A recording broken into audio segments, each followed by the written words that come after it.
এই মেয়েটি openly threat করছে বাংলাদেশের দীপু চন্দ্র দাসকে মুসলিমরা পুড়িয়ে মেরেছিল। তো হিন্দুরা যতক্ষণ না পর্যন্ত 100 জন মুসলিমকে পুড়িয়ে না মারছে ততক্ষণ দীপু চন্দ্র দাসের আত্মার কোনো শান্তি হবে না। अगर वो आपके दो लोगों को नहीं मानते हैं, आपके दीपू चंद्र दास को जिंदा जला रहे हैं, आप उनके 100 लोगों को खत्म करोगे तब जाकर शांति आएगी।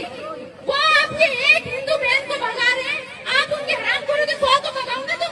আর এটাও বলছে কোনো এক মুসলিম যদি একজন হিন্দু মেয়েকে নিয়ে পালিয়ে যায় তাহলে একজন হিন্দু ছেলে হয়ে উচিত 100টা মুসলিম মেয়েকে নিয়ে পালিয়ে যাওয়ার।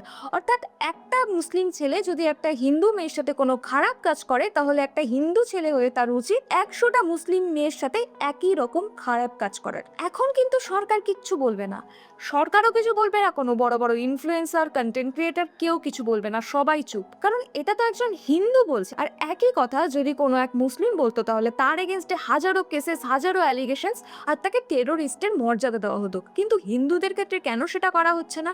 না, আমি একজন হিন্দু হয়েই বলছি, আমি একজন হিন্দু হয়েই কোশ্চেনটা করছি। উত্তরটা কোথায়? উত্তর দিন।